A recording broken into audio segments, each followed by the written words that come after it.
नमस्ते, मैं हूं आपके साथ जसप्रीत कौर। आप देख रहे हैं आज का मुद्दा। कोरोना केसेस काफी तेजी से बढ़ रहे हैं, ऐसे में मास्क पहनना सबसे ज्यादा जरूरी है। और आज भी हमने देखा कि केसेस 4 लाख को पार कर चुके हैं। ऐसे में मास्क ही इस महामारी से बचने का सबसे बड़ा हथियार है। और हम आपसे बार बार कह रहे हैं कि आप मास्क पहनिए। इसको लेकर के न्यूज 18 ने एक मुहिम भी शुरू की है, #मास्क पहनो इंडिया। आप खुद से प्रण लीजिए कि जब तक ये महामारी है तब तक आप मास्क नहीं उतारेंगे। और पहली खबर का हम रुख कर लेते हैं। बिहार के भागलपुर में रेमडेसिविर इंजेक्शन की कालाबाजारी का मामला सामने आया है। रेमडेसिविर इंजेक्शन की कालाबाजारी करने के आरोप में एक कंपाउंडर को गिरफ्तार किया गया। जानकारी के मुताबिक आरोपी कोरोना से जान गंवा चुके मरीज के नाम पर रेमडेसिविर इंजेक्शन लेने अस्पताल पहुंचा था।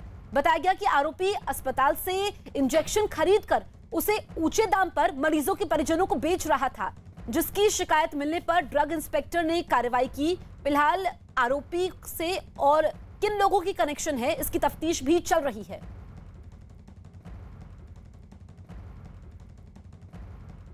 हम लोग का जिला में जो रेमडेसिविर इंजेक्शन का स्टॉक पॉइंट मुकुल ट्रेडर्स है, वहाँ पर एक लड़का मतलब नकली बन करके कि हमारा पेशेंट है, पल्स हॉस्पिटल में एडमिट है, उसके नाम से हमको रेमडेसिविर इंजेक्शन चाहिए।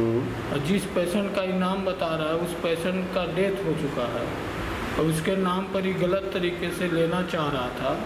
और इसकी सूचना हम लोग को लगी तो हम लोग तुरंत मुकुल ट्रेडर्स पहुँचे, उस लड़के से पूछताछ किए तो वो दलाल निकला है। उस पर हम लोग यहाँ कोतवाली थाना में FIR कर रहे हैं।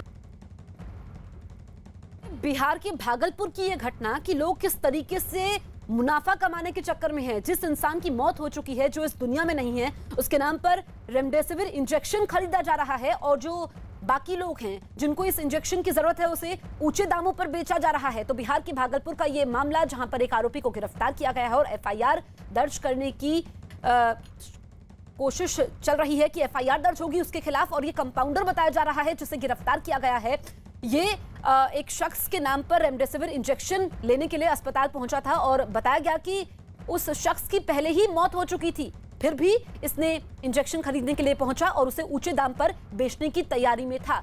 तो हम देख रहे हैं कि देश के अलग अलग इलाकों से इस महामारी में कैसे कालाबाजारी हो रही है और जो गिद्ध हैं वो मुनाफा कमाने के लिए कुछ भी करने को तैयार हैं।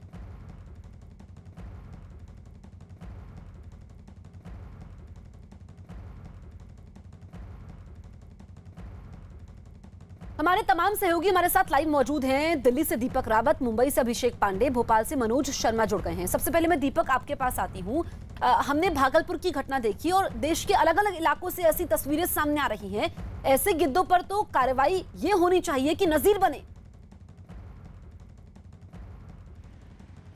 जी जसप्रीत, साफ तौर पर इस तरीके की कालाबाजारी हर चीज़ में नज़र आई है। चाहे आप ऑक्सीजन सिलेंडर लेने जाते हैं या फिर आप एम्बुलेंस की बात करते हैं, इन तमाम चीज़ों पर आपको लूटा जा रहा है। जहाँ भी आप जाएं, मेडिकल शॉप के बाहर लोग खड़े होते हैं, वो कहते हैं कि अगर सिलेंडर के ऊपर अगर फ्लो मीटर भी चाहिए तो उसके लिए भी उनसे कई ज़्यादा पैसे वसूले जा रहे हैं। लेकिन कल एक फ़ैसला दिल्ली सरकार ने लिया है। दिल्ली सरकार ने एम्बुलेंस के रेट्स पर कैपिंग लगा दी है, जिससे कि थोड़ी सी राहत दिल्ली वालों को ज़रूर मिलेगी। साफ तौर पर उन्होंने ये कहा है कि अगर 10 किलोमीटर तक नॉर्मल आप एम्बुलेंस में जा रहे हैं तो उसके लिए आपको 1500 रुपये देने होंगे। जिसमें आपको सपोर्ट सिस्टम चाहिए उसके लिए आपको 2000 रुपये देने पड़ेंगे 10 किलोमीटर तक के लिए। और अगर आपको एडवांस वाली एम्बुलेंस चाहिए तो उसके लिए 4000 देने पड़ेंगे पर 10 किलोमीटर के लिए। ये बहुत कम है और ठीक है जो कि लोग कह रहे हैं। इससे पहले हमने देखा कि एक एम्बुलेंस अगर 10 किलोमीटर तक जा रही है तो 40, 50, 60 हज़ार तक कोई उसकी सीमा नहीं है। इस तरीके से लोगों को लूटा गया है। तो इस बीच एक राहत की खबर ज़रूर है दिल्ली वालों के लिए कि एम्बुलेंस के रेट पर कैपिंग कर दी है। लेकिन दिल्ली वालों का ये कहना है कि बाकी चीज़ों पर भी सरकार को कैपिंग करनी होगी। सिटी स्कैन के रेट भी कुछ भी लिए जा रहे हैं, उसमें कोई 5000 ले रहा है, कोई 10,000 रुपये ले रहा है। दवाइयों के रेट पर भी कोई कैपिंग नहीं की गई है। लोग जिस हिसाब से बेचे जा रहे हैं, रेमडेसिविर 1-1 लाख में, 50-50 हज़ार में लोग खरीद रहे हैं, तो उस पर भी सरकार को ध्यान देना होगा। लेकिन इस बीच राहत की खबर ये ज़रूर है कि एम्बुलेंस के रेट पर कैपिंग सरकार ने लगा दी है। ठीक है दीपक, लौटेंगे आपके पास। पटना के गांधी मैदान के पास एक